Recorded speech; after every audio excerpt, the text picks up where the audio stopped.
Abre la tercera convocatoria del Banco Europeo del Hidrógeno, con una bolsa de hasta 1.700 millones de euros disponible para los proyectos españoles, y con ayudas en la última convocatoria que llegaron hasta los 2,5 euros por kilo de hidrógeno. Unas ayudas, unos valores que sí que harían rentables y viables muchos de los proyectos de hidrógeno que estamos viendo, estudiando y trabajando hoy en día. Esta convocatoria estará abierta hasta mediados de febrero y, como ya sabéis, desde Atlanti tenemos un auténtico equipazo que os puede ayudar a prepararla y a conseguirla. Así que escribidnos y nos ponemos con ello. Y ya damos paso al que va a ser el último episodio del año, el episodio 99, que estamos ya rondando cerquita de la centena. Así que vamos con ello. Yo soy Bryce Armiño. Y yo soy Javier Pollos. Bienvenidos al podcast del hidrógeno, un espacio de Atlanti, donde te ayudamos a desarrollar proyectos de hidrógeno, de captura de CO2 y de combustibles derivados, prestando servicios de consultoría, ingeniería, preparación de ayudas y formación. ¡Empezamos!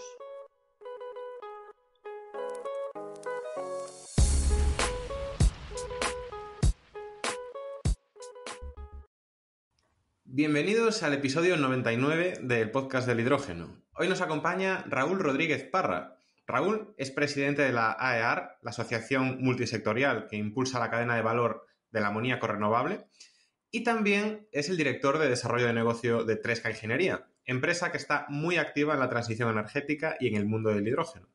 Raúl, muchísimas gracias por fin estar con nosotros y dedicar este tiempo a nuestro podcast.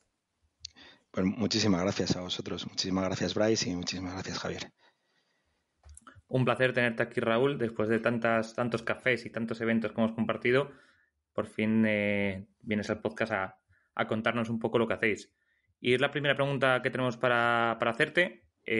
Cuéntanos brevemente cuál es tu trayectoria en estos dos roles que comentamos, como presidente de la AEAR y como, en tu posición en Tresca Ingeniería.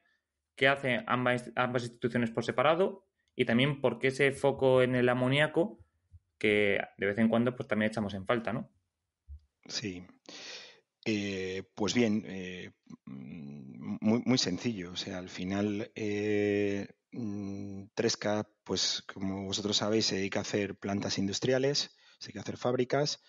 Con la transición energética, al final, básicamente lo que va a derivar, o si al final pues todo esto se realiza, por lo que serán un montón de fábricas. Y nosotros pues siempre hemos tenido voluntad de estar presente, ¿no? Y la EAR, pues la EAR se creó con un único fin, que es juntarnos pues aquellas personas o aquellas entidades, empresas que creían que había que construir pues una cadena, habría que construir una serie había que construir la cadena de valor del amoníaco, y que el amoníaco tenía cosas diferentes que tenían que ser tratadas aparte, y nació con la voluntad de eso, de unir fuerzas, porque entendíamos que el reto era de un reto común. Había muchas cosas comunes entre todas las empresas. Había muchas cosas que habría que hacer y que había que hacerlas de forma conjunta, ¿no?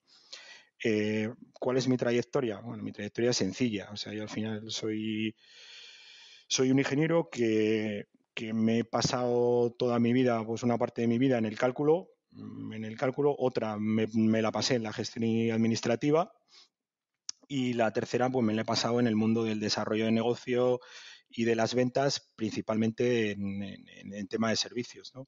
Mi formación es, yo soy ingeniero técnico en topografía, soy ingeniero en geodesia.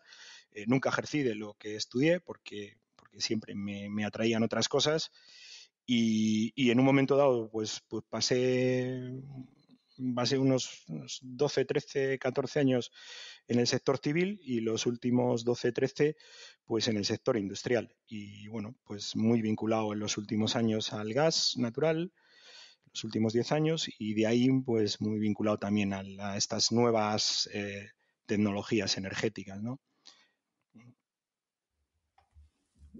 Al final la industria en general, sobre todo el sector energético, pues tiene ese interés que a todos nos acaba trayendo, ¿no? Quería profundizar un poco más en tu rol en la asociación, en la EAR. ¿Cuál es la misión principal que hacéis? ¿Puedes explicarnos un poco más en qué consiste? ¿Qué hitos os habéis marcado? ¿Quién está dentro? También hemos leído que recientemente habéis celebrado, ¿no?, vuestra segunda jornada del amoníaco renovable, ¿no? Porque si no me equivoco, empezasteis en 2023. Así es, así es. Nosotros empezamos en el 2023 y esto pues al final era la voluntad de una serie de socios fundadores que fueron 19, en los que prácticamente pues están las principales empresas del país que tienen relación con el amoníaco. Pues básicamente yo creo que tú lo has dicho antes, ¿no? Que al final esto surgió en los cafés, ¿no? Tú cuando vas a los eventos tomas el café, empiezas a hablar con unos y con otros y ves que los problemas son comunes, ¿no? Es que lo que a ti te preocupa le preocupa al de enfrente, pero que además le preocupa al otro con el que acabas de hablar, pese a que el otro fabrica equipos, tú haces ingeniería y el otro es un promotor, ¿no? Con lo cual había muchas cosas, muchas pequeñas cositas que eran comunes, ¿no? Y entonces un día, pues un grupo, pues hablando entre nosotros, decimos, oye, yo creo que esto había que canalizarlo en una asociación y que además esto había que canalizarlo en una asociación multisectorial, ¿no? Donde fuera el sector y entonces el sector sirviera, pues desde nuestro punto de vista, para dos cosas, ¿no? Para dos cosas. Multisectorial, Raúl, te refieres a que diferentes sectores, pero con un mismo tema, ¿no? En este caso, el amoníaco. Multisectorial me refiero a que en nuestra asociación cabe un consumidor, cabe un productor, cabe industria auxiliar, cabe un puerto, cabe un centro tecnológico, cabe una universidad, cabe cualquiera que tenga un interés en ver si el amoníaco renovable, o sea, si el amoníaco utilizado pues como vector energético o producido, digamos, de una forma más sostenible, pues tiene cabida, ¿no? Y hay asociaciones donde tú para ser miembro de la asociación, pues tienes que ser productor. Entonces, si tú eres un fabricante de equipos, pues no puedes formar parte de esa asociación, porque es una asociación que defiende los intereses. Aquí no, aquí nosotros lo que queremos es trabajar en pos de facilitarle la vida a aquel que quiera decidir o aquel que decida que el amoníaco es un elemento importante en la transición energética, porque el amoníaco tiene una parte energética, pero el amoníaco también sujeta o sostiene el mundo de los fertilizantes, ¿no? Con lo cual hay un mundo que también en algún momento dado está pensando en descarbonizarse y que tiene el amoníaco como herramienta. Entonces, si tú dentro de tu cabeza o dentro de tu estrategia, dentro de tu misión, tu visión, tu plan de negocio, lo que tú quieres hacer, pues tienes inquietud y ves que la molécula del amoníaco pues puede está dentro de tus palancas, pues la asociación es un sitio donde trabajar en común, cada uno pues sabiendo que maneja cierta información confidencial que no puede compartir o cierta estrategia que no quiere compartir, pero que hay muchas cosas que el reto es común, porque desde mi punto de vista, y esto ya es una opinión personal que algunos socios de la asociación comparten y otros no, pues a mí me parece que, primero, que la transición energética va más de transición que de energética, ¿no? Que para mí ese es un axioma principal, y que luego, pues el amoníaco tiene la necesidad de integrarse en la sociedad, ¿no? Con lo cual las plantas de amoníaco, pues a priori van a ser plantas relativamente grandes, o tiene pinta de que sean plantas relativamente grandes, que tienen que buscar unas ubicaciones, o que tienen que establecerse en unas ubicaciones bien definidas, con lo cual eso implica hablar con el territorio, ¿no? Y para hablar con el territorio, pues lo que tienes que hacer básicamente es comunicar, es contar lo bueno que tiene lo que tú quieres hacer. Y ese es el objeto principal de la asociación. Entendido. Pero ahora que comentas también plantas grandes, plantas que es la transición antes que la energética, ¿realmente existe demanda de amoníaco o es un futurible que depende de la regulación? Y si es así, o independientemente de que sea así, ¿Cómo ves la nueva regulación que estás leyendo? El Fuel EU, la IMO y el retraso de ciertas cosas, la Red 3. No existe demanda. O sea, realmente no existe demanda. No existe demanda porque primero, ¿comparado con qué? O sea, es decir, nosotros la transición energética, ¿qué quiere decir? Que en un momento en nuestro futuro como sociedad, ¿no?, prescindiremos de los combustibles fósiles. O sea, haremos una desfosilización de la economía en un futuro que a día de hoy yo creo que nadie se atreve a predecir, o por lo menos nadie que tenga cierta lectura se atreve a producir. Y barajamos escenarios. Hay un escenario 2050, un escenario 2070 y un escenario 2100, y yo creo que hay tantos escenarios como personas opinando, ¿no? Y entonces, claro, la energía que aportan los combustibles fósiles y las materias primas que aportan los derivados del petróleo, pues son pues son unos números monstruosos, ¿no? Con lo cual, si tú esos números monstruosos los comparas con lo que tienes hoy en día en moléculas de amoníaco verde, pues la realidad es que la demanda es cero. La demanda es cero. No hay demanda. No hay demanda. Entonces, eso no quiere decir que no la habrá, ¿no? Que no la habrá. Entonces, si nosotros caminamos como sociedad a esa desfosilización, pues la demanda tiene que crecer, ¿no? Y nosotros, pues como asociación, lo que tratamos es de impulsar la demanda, ¿vale? De impulsar la demanda y también de que ese impulso de la demanda pues sea de forma lógica y ordenada, es decir, que no estemos hablando de imposiciones de cuotas, ¿no?, sino algo que sea lógico, que sea asumible, porque la demanda tiene que ir acompasada con la oferta, que es Aquí, básico. aquí Raúl, ¿qué propuestas dais? Porque yo, por ejemplo, creo que el tema de las cuotas, hombre, hay que ver los porcentajes, ¿no? Pero es la vía para introducir un combustible como puede ser el amoníaco, un combustible materia prima. Otras alternativas Bueno, que estáis viendo que puede ser hay, sostenible. hay varias, o sea, tú al final tú tienes varias herramientas para hacer eso, Bryce, tienes varias herramientas. Primero, lo primero que tienes que hacer es descontar el problema, ¿vale? Entonces, tú coges el amoníaco y la realidad es que el amoníaco a día de hoy es una commodity mundial. O sea, se fabrica en un montón de sitios y se mueve habitualmente por carretera, por barco, y es una materia prima que, por lo que te digo, una commodity, ¿no? Entonces, el mercado del amoníaco es global. El mercado del amoníaco es global. La desfosilización o la descarbonización no es global. No es global. Con lo cual tú empiezas a tener el primer desfase que tienes que acomodar. Es decir, aquí en Europa, que somos una sociedad rica, que formamos parte del 20% de esa población que tiene la nevera llena, la casa caliente y que se puede ir de vacaciones 2 o 3 veces al año, que tiene un nivel de vida, pues la realidad es que hemos hecho una apuesta por la sostenibilidad. Hay países en el mundo que no tienen esa capacidad. Tú no le puedes pedir a Ruanda o a Burundi o a Níger que se descarbonicen, ¿no? Y hay países que no quieren hacerlo, Con lo cual, tú tienes que tener mucho cuidado con la imposición de cuotas, porque la imposición de cuotas puede trastocar ciertos movimientos, ciertos flujos, ¿no? Entonces, ¿qué palancas podemos tener? Pues por un lado, si tú pones cuotas, pues tienes demanda, obviamente, ¿vale? Si tú penalizas los combustibles fósiles, evidentemente tienes demanda.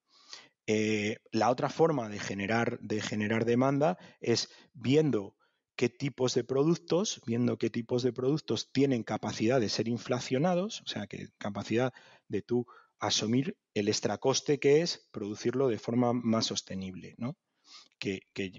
Y tienes muy poquitas herramientas más,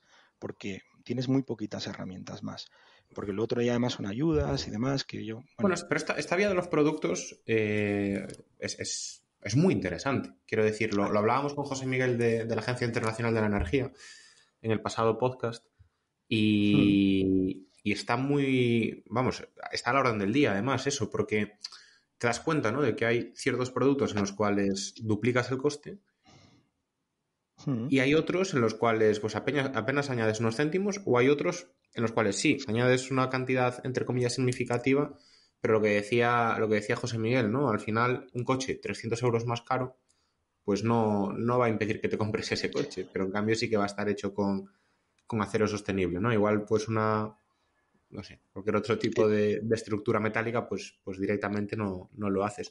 ¿Tenéis identificadas pues algunas de estas vías de entrada para el amoníaco Sí, renovable?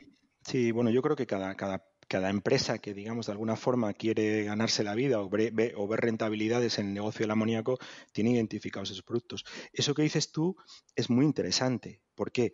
Porque tú al final lo que haces es que trasladas la decisión al usuario. Y para mí, el que la sostenibilidad sea una decisión individual, para mí es muy importante. O sea, yo creo que es la forma en la que, oye, yo tengo varios productos, tú has dicho con los coches, imagínate pues que yo tengo varias cervezas, ¿no? Y tengo en el estante del supermercado, tengo 5, 6, 7 cervezas, ¿no? Y tengo una que está fabricada de una forma más sostenible, ¿no? Pues hay gente que se podrá permitir el lujo de pagar los 3 céntimos, los 4 céntimos, los 5 céntimos, los 6 céntimos que cuesta esa cerveza o que cuesta esa lata de esa Coca-Cola o esa Fanta. Bueno, no sé si se pueden decir marcas o no, pero, Que nos patrocinen. pero bueno, no sé, os prometo que no me paga nadie nada. Y tú de hecho lo pagas, contribuyes con esa cuota de mercado porque incluso existirían muchos productos que estarían a disposición del lineal, del Oreca, es decir, simplemente moviendo el estante o haciendo ciertas cosas. Entonces ahí aparece una playa de productos que tú les puedes mejorar la sostenibilidad y que realmente pues pasas la decisión al ciudadano, ¿no? De comprar, ¿no? Yo, y además contribuyes a que el mercado se regule de forma libre, tío, con oferta, con demanda, ¿no?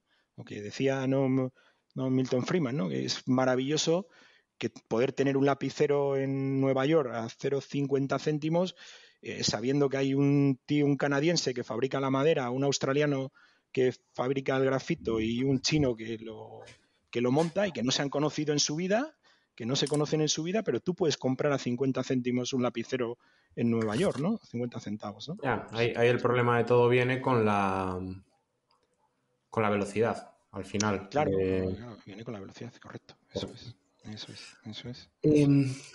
Bueno, entiendo que esa parte de los productos que sí que veis así un poco más interesantes se queda en las empresas que están trabajando en ello.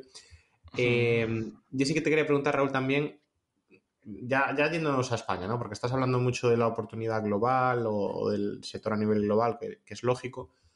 Pero a mí hay una cosa, por ejemplo, que me preocupa y muchas veces lo hablo, ¿no?, con clientes y compañeros y demás, que es que yo tengo la sensación de que España, Europa en general, en cuanto convierte la molécula de hidrógeno a otras moléculas, empieza a competir con muchas otras geografías que son más competitivas que nosotros. ¿Lo veis así o realmente veis que en España hay una oportunidad muy grande de desarrollar también amoníaco renovable? Bueno, yo personalmente soy un convencido de que en España hay una oportunidad muy grande, ¿no?, de desarrollar amoníaco renovable. ¿Y eso en qué me baso? Pues me baso en dos, digamos, en dos apoyos, ¿no? El apoyo primero es, oye, nosotros en cuanto a un ecosistema industrial, y una capacidad renovable, entendiendo con capacidad de producción de energía renovable, y si quieres metemos los bios, ¿no?, y metemos la masa forestal también y empezamos a extendernos y a salirnos un poquito del amoníaco. Pero en esa capacidad renovable de capacidad eólica, capacidad solar, capacidad hidráulica, no olvidemos la capacidad hidráulica, muy importante, ¿no? Porque nosotros hasta ahora hemos tenido una política hidráulica muy poco favorable al desarrollo de infraestructuras, ¿no?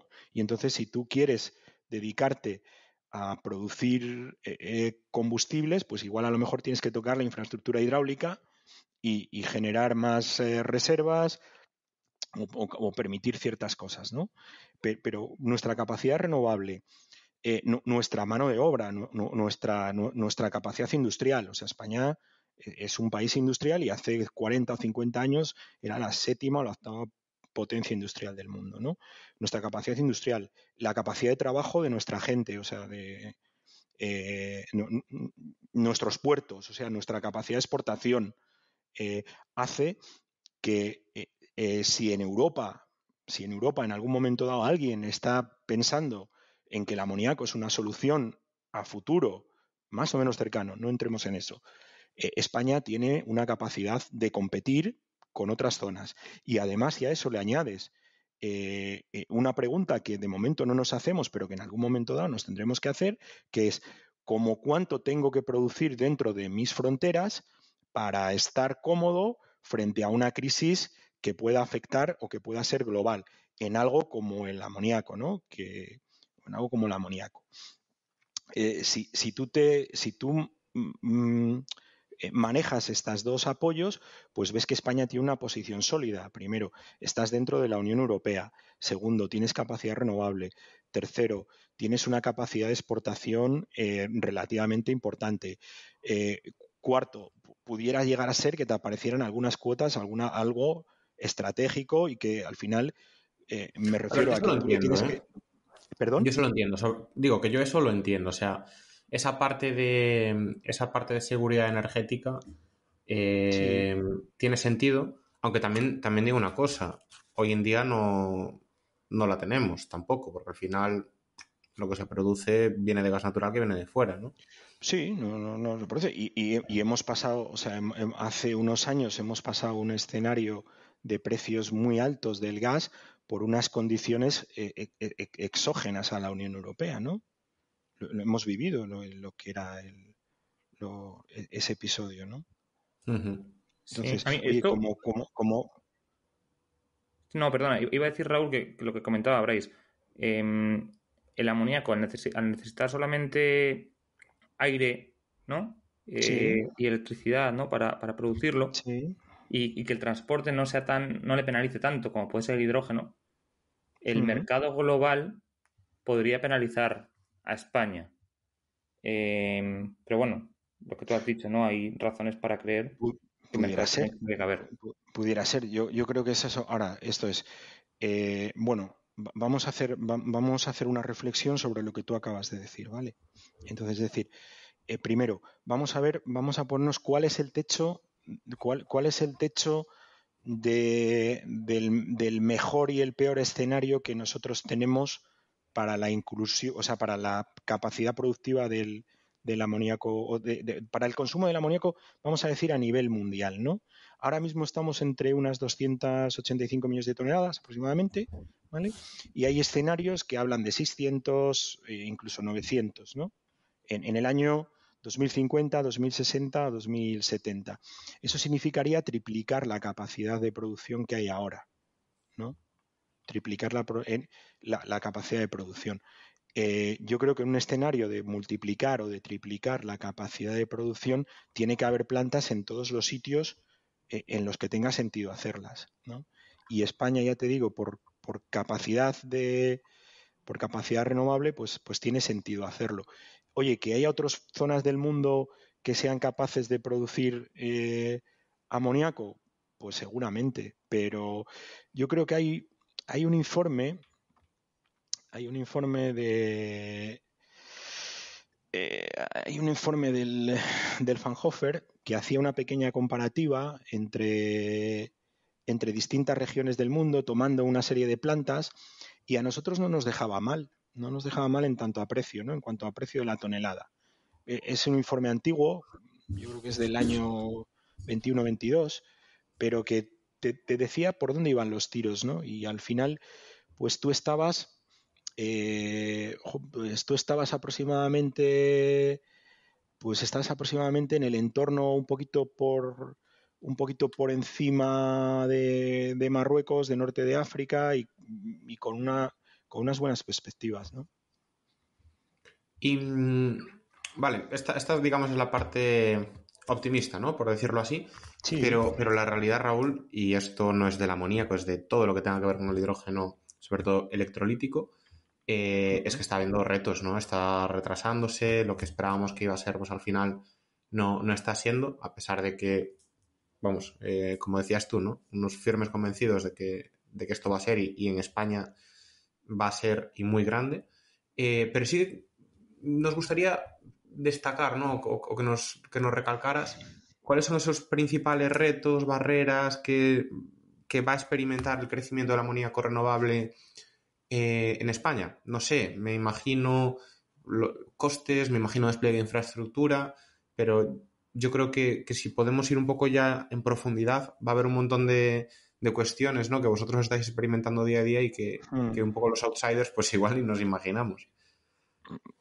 Pues seguro. Mira, yo creo que a día de hoy, o sea, ¿cuál es el amoníaco? Pues es un producto muy usado en un montón de industrias.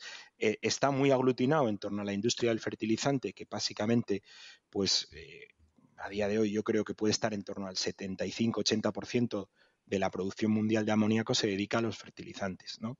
Que al final no tenemos que ver que detrás de los fertilizantes está la agricultura, es decir, la capacidad de la población de alimentarse, y también está la ganadería, que al final nosotros, la ganadería se alimenta de la agricultura y nosotros pues la proteína la obtenemos pues tanto de la agricultura como de la ganadería, ¿no? Con lo cual detrás del amoníaco está las necesidades de proteína de la población. Eso es el 80% y lo otro pues es destinado a otros usos, ¿no? Destinada a otros usos. ¿Cuáles son los retos que tiene ahora mismo el amoníaco para poder desplegarse? Bueno, pues el amoníaco tiene una gran ventaja, antes de hablar de los retos, una gran ventaja con el resto de moléculas, que afectan a lo que no es agricultura, es decir, a la transición energética, al combustible, que es que no tiene dentro de sí, no alberga la molécula del CO2. O sea, el amoníaco es independiente al CO2. Y eso le da unas ventajas muy importantes, ¿no? Y tiene otra ventaja muy importante, que es que las plantas de amoníaco ya existen, y lo que hay que sustituir es la unidad de producción de hidrógeno. Lo otro es exactamente igual. ¿Qué quiere decir? Que la logística simplemente será más grande si se mueven más flujos, más ramificada si el amoníaco llega a más sitios, ¿vale? Pero el resto ya está. O sea, nosotros ya podemos contratar un transporte de amoníaco, un buque de amoníaco. Si se te rompe una unidad de Haber-Bosch, pues puedes llamar a un tío y lo tienes a las 48 horas en tu planta solucionándote el problema que tengas, con lo cual eso es tremendamente importante, ¿no? Y ahora, ¿qué retos hay? Pues básicamente es un reto muy importante, que es gestionar las expectativas. Estamos hablando de que una planta de amoníaco verde a día de hoy, el reto principal es gestionar las expectativas. Es decir, ¿cuándo voy a estar operativo? ¿Cuándo puedo estar operativo? ¿Cuánto es mi inversión y el retorno de mi inversión? ¿Vale? ¿En cuánto tiempo puedo tener mi planta amortizada? ¿Cuál es mi modelo? O sea, ¿yo qué quiero? ¿Quiero montar un proyecto para salir en Ready to Build? ¿Quiero montar un proyecto para ser productor de una cantidad de toneladas y luego poder vender en operación esas toneladas de producción disgregadas, agregadas en distintos sitios, con unas plantas en España, unas plantas en Latinoamérica, unas plantas en el norte de África, y que eso sea atractivo para un futuro inversor? Y sobre todo, al final, es gestionar expectativas. Y el reto, equivocarte al menos lo mismo que se equivocan tus competidores y acertar al menos lo mismo que acertan tus competidores. Ese es el reto. Un poquito más. ¿Eh? No digo perdona, equivocarte lo mismo y acertar un poquito más. Pero de esto que estás comentando, o sea, por ejemplo, En cuestiones de costes, ¿cómo se compara hoy Sí. en día el amoníaco renovable al amoníaco convencional? Porque, por ejemplo, en caso Pues del metanol, es que es más del triple. sí, aquí igual. O sea, Aquí aquí, también. aquí es exactamente igual. Tú tienes que hacerte dos. Hoy en día, vamos a ver, yo, como te he dicho, nosotros no tenemos riesgo tecnológico. El amoníaco, digo, bueno, no sé si. El amoníaco no tiene riesgo tecnológico en el proceso de Haber-Bosch, ¿vale? Tiene un riesgo tecnológico o pudiera llegar a tener un riesgo tecnológico en el movimiento que tienes pues que vas a mover más volúmenes y entonces tendrás que adaptar rutas, puertos y demás. Pero bueno, no tiene el riesgo tecnológico lo tienes en la producción del hidrógeno y en cómo acoplas esa producción del hidrógeno a una planta que hoy en día pues están funcionando pues habitualmente en el mundo hay un montón funcionando, ¿no? Entonces, ¿tú qué tienes? Por un lado, tú produces tu kilo de hidrógeno con fuentes renovables, ¿vale? Y lo produces desde un reformado de gas, ¿vale? De un reformado de gas, ¿de qué depende? Pues básicamente del precio del gas. ¿El precio del gas de qué depende? Pues básicamente de la gente que extrae gas, que lo puede poner en el mercado a un determinado precio o de otro, a otro. Con lo cual, oye, ¿puede el mercado del gas natural deflacionarse? Obviamente que sí, puede deflacionarse. ¿Puede inflacionarse? Pues la realidad es que el gas natural es un combustible o un elemento o una materia, una molécula que es relativamente estable en el precio, ¿no? ¿No? Y entonces, ¿tú qué tienes? Pues básicamente tú necesitas, para competir con un gas a 50 euros megavatio, pues necesitas tener un coste de hidrógeno entre 4 y 5 euros. Entre 4 y 5 euros. Entonces, ¿de qué estás hablando? Pues estás hablando prácticamente de lo que tú decías, un por dos, un por tres, una cosa así. Y yo te quería preguntar, hablando también de la comparativa entre amoníaco renovable y amoníaco no renovable, en cuanto a tecnología. Mm, El proceso es el mismo, ¿no? A no ser que nos diga lo contrario, que haya mejoras o que haya sí, sí, alguna sí, cosa diferente. Aquí lo que cambia sí. quizás es la integración, ¿no? Que al final el hidrógeno, al no venir de un Eso es. proceso industrial, refinería, etcétera, de un reformado de gas natural, viene de hidrógeno electrolítico, pues quizá la integración sea peor. ¿Cómo funcionaría en este caso? Bueno, la integración, tú pasas de tener una integración que prácticamente es un equipo continuo, ¿no? A tener un equipo que la continuidad se la tienes que dar con ciertos buffer o con capacidad de planta, no es más. La integración tiene que resolver ese reto técnico. Y entonces ese reto técnico, ¿cómo se resuelve? Con datos. Con datos de una planta grande. Y a día de hoy, pues no hay muchas plantas grandes que nos permitan ir y decir, oye, estos modelos que yo he simulado, con los que yo he hecho cálculos, oye, en la realidad se parecen bastante a los datos que nos están filtrando o que tenemos o que estamos recogiendo de esta planta. Con lo cual, estas asunciones que yo estoy haciendo para estas simulaciones, pues me van funcionando bien, ¿no? Me van funcionando bien. Y lo has dicho antes que era a lo mejor tu opinión, pero Mm. que a lo mejor otros asociados o otra gente de la industria puede tener opiniones diferentes, era en cuanto al tamaño. Has comentado Sí, que apuestas porque haya grandes plantas de amoníaco. ¿Qué sí. tamaño es grande para ti? No sé si nos puedes dar cantidad de toneladas producidas al año o en Pues, qué medida. ostras, esa es una buena pregunta. Esa es una buena pregunta y además no tiene una respuesta. Es decir, yo al amoníaco le veo tanto futuro evolucionando hacia arriba en escala como evolucionando hacia abajo, ¿vale? Es decir, eh, pudiera ser que muchas de las soluciones basadas en amoníaco vengan de escalas muy pequeñas distribuidas, ¿vale? Pudiera ser. ¿Vale? Ahora, a esa planta que nosotros imaginamos, que entiendo, Javier, que es por la que tú me preguntas, ¿cuál es el tamaño?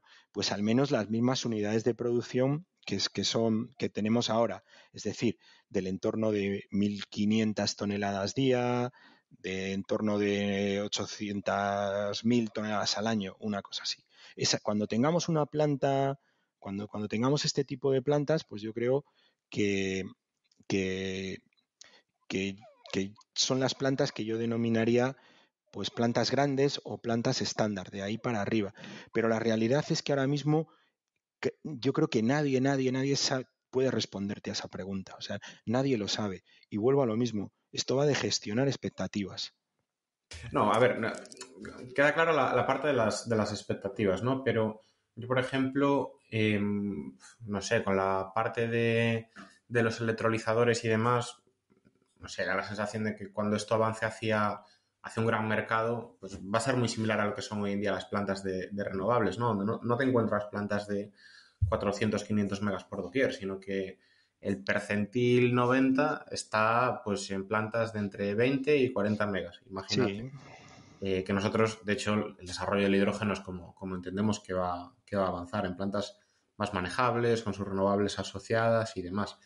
Yo lo que no sé, aquí ya sí que igual te toca cambiarte un poco el sombrero de la EAR a 3, Raúl, es cómo estáis viendo que se esté materializando todo este gran esfuerzo que hubo al principio, ahora quizás un poco más pausado, pero más constante, de desarrollo de plantas de amoníaco. Si estás ya pues viendo desarrollos que sí que se están materializando pues de una forma mucho más concreta, y si nos puedes contar algo de ellos. Mira, bueno, evidentemente esto está evolucionando, que quiere decir que hay gente que ve en el amoníaco una solución y ellos están desarrollando sus plantas, ¿no? O sea, a mí personalmente, y te vuelvo a decir personalmente, a mí una planta de 50 megavatios de electrólisis me parece muy grande. O sea, yo cuando alguien me pregunta, ¿para ti qué es muy grande? Ostras, para mí muy grande, yo cuando veo 50 megavatios digo, esto es grande, ¿vale?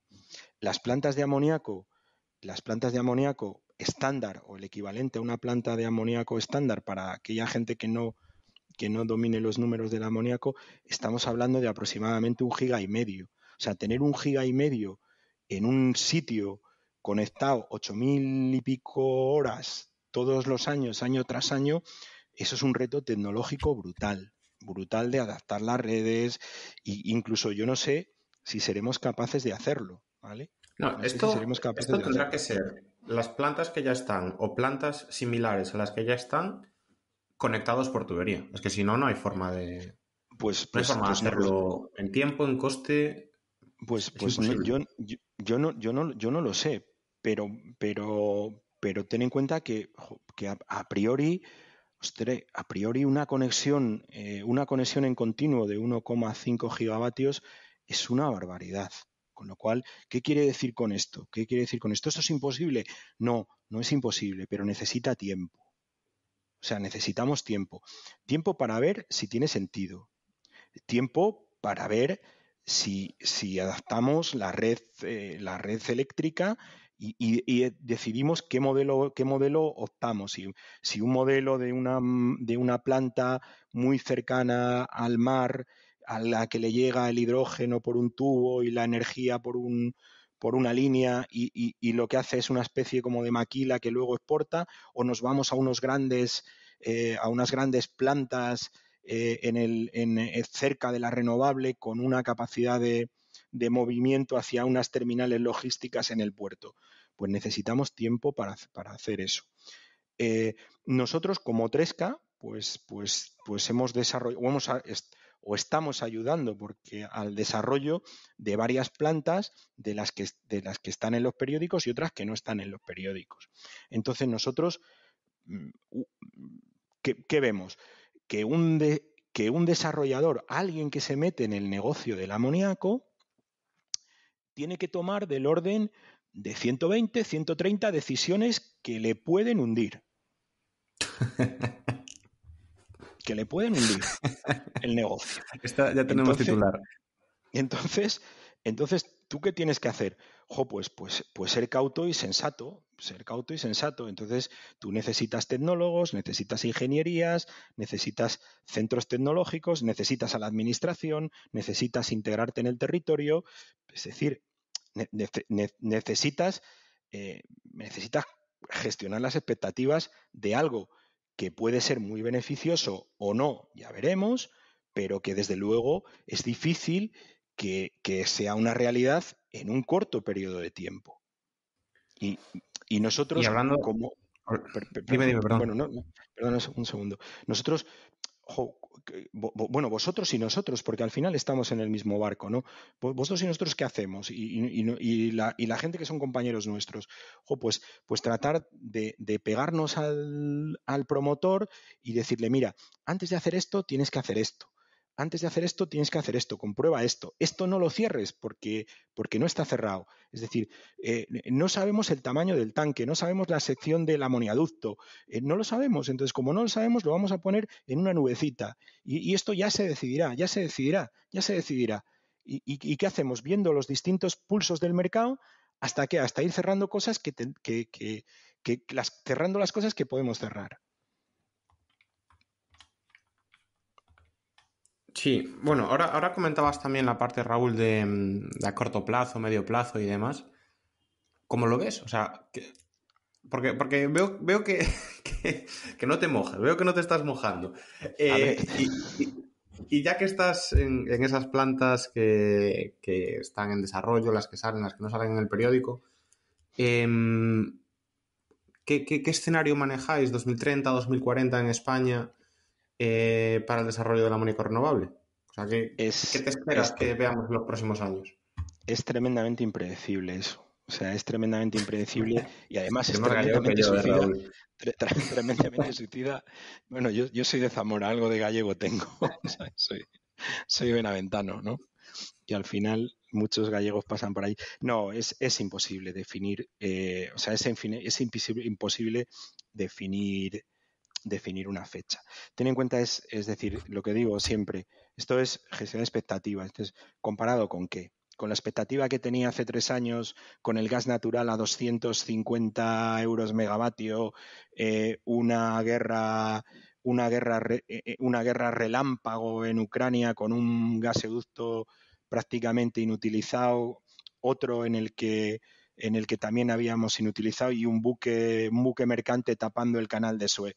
Pues si tú comparas las expectativas que tienes hoy en día con las que teníamos hace 3 años con esas condiciones de contorno, pues la realidad es que pues el tiempo es otro. Entonces, ¿yo qué creo? Mira, yo creo que se necesita tiempo, primero, para decidir cuál es el modelo que quiere el país afrontar con respecto al amoníaco, es decir, cuál es el tamaño de planta, dónde las vamos a colocar y esto cómo lo vamos a hacer, ¿vale?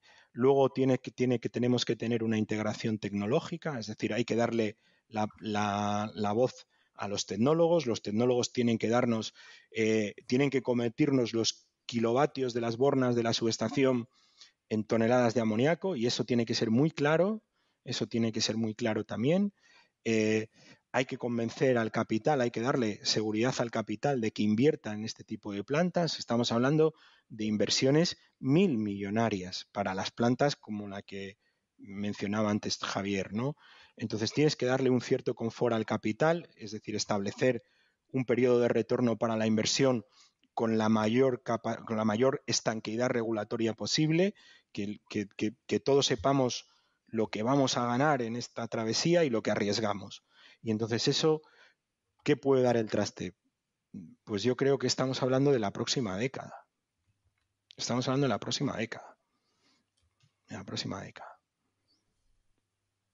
En un caso, ni en el mejor ni en el peor de los casos. Pero en un caso normal, próxima década. Yo no sé si Bryce tienes alguna pregunta más. Si no, Raúl, yo tenía aquí la última preparada, pero iba más en relación a la EAR. Sí. También aprovechando, ¿no?, la cantidad de oyentes que están escuchándonos y que pueden estar interesados en participar en este sector. Bueno, también incluso desde Tresca, ¿no? Ya sea para la parte de ingeniería, ya sea como consumidores, ya sea como desarrolladores de plantas. ¿Hay algún consejo que les darías? ¿Hay alguna competencia clave para participar en este sector? ¿Hay alguna forma que puedan contactar también contigo para entrar en la asociación? Bueno, en primer lugar, la asociación está abierta a a cualquiera que crea que el amoníaco es una solución. Con lo cual, y yo creo que además la asociación pues tiene la obligación de generar documentación común y de llevar aquellas cosas que se hay que llevar con una voz, pues llevarlas dentro de la asociación, ¿no? Pues temas de regulación, de fiscalidad, de prácticamente de organización de proyecto país, pues eso se puede llevar con una sola voz, ¿no? Con lo cual la asociación está abierta para todos, ¿no? Para todos.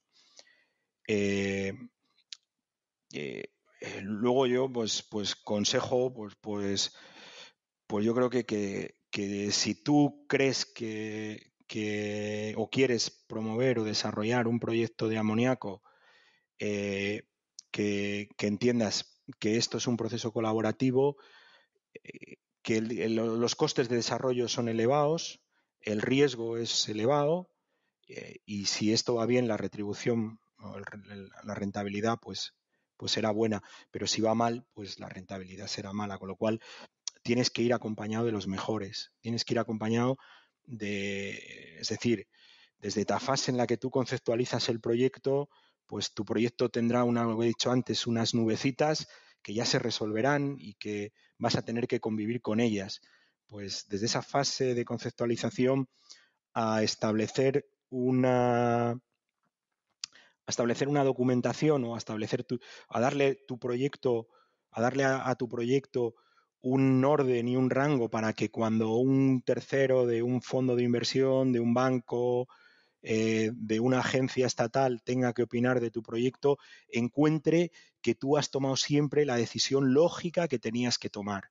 Es decir, que si tú ante un camino A y un camino B optas por el camino A, esa sea la decisión lógica, ¿no? Es decir, que incluso conlleve a que no lo sé. Y luego tú tienes que darle opinión a los tecnólogos, o sea, que fabrican los equipos, los que tienen el conocimiento del proceso son muy importantes, tanto los que tienen el proceso de hidrógeno como los que tienen el proceso de amoníaco, como los que tienen el proceso de la captura de nitrógeno, ¿no? De la planta ASUS, que también es importante. Tienes que darle opinión tienes que dejar opinar en tu proyecto a las plataformas logísticas, ¿no? Es decir, tienes que ver, oye, ¿cuál es mi salida? ¿Lo voy a hacer por un puerto? ¿Lo voy a hacer por un barco? ¿Qué buque tengo que coger? ¿Cuál es el buque que vendrá a este puerto o que viene hoy? ¿Cuál es el que vendrá? Si tengo un escenario A, ¿cuál es el que vendrá? Si al final esto tiene un escenario B, yo estoy adaptado, mi planta está adaptada para este tipo de buques, ¿qué ocurre?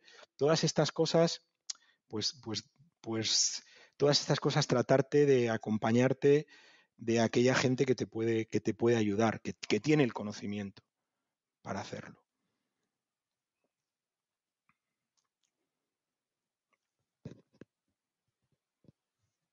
Pues yo creo que, Raúl, con esta pregunta podemos cerrar este episodio, ya último del año. Agradecerte de nuevo que hayas venido a nuestra llamada y que hayas participado contando también tu experiencia acerca de un sector como el amoníaco, que a veces también está un poco olvidado, ¿no?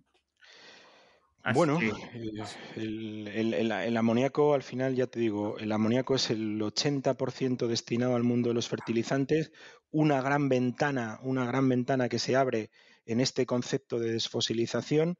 España, con una posición pues privilegiada dentro de la Unión Europea, con lo cual a mí me gustaría que no se cerrara no cerrarle la puerta al amoníaco así a primeras, pues por su toxicidad, por la complejidad de su manejo, por un montón de cosas, sino que entre todos los que de alguna forma vemos que esto tiene sentido, pues trabajemos en que de alguna forma contribuyamos a convencer a nuestra sociedad de que esto es interesante para las futuras generaciones de este país. ahí queda dicho, Raúl. Un placer, como he dicho, y nos vemos prontito. Sí, Un abrazo grande, Raúl. Un abrazo grande, chavales. Adiós, cuidaros. Y hasta aquí ha llegado el capítulo de hoy, en el que hemos tenido la suerte de contar con Raúl, presidente de la EAR. Esperemos que os haya gustado y que nos acompañéis durante los próximos episodios, ya que es mucho lo que tenemos y queremos contar. ¡Feliz Navidad y nos vemos a la vuelta! Dadle a like y suscribiros para ayudar a que este podcast crezca. Todas vuestras valoraciones serán bien recibidas en el correo elpodcastdelhidrógeno@gmail.com o en los comentarios de las principales plataformas. Un abrazo grande y hasta la próxima semana.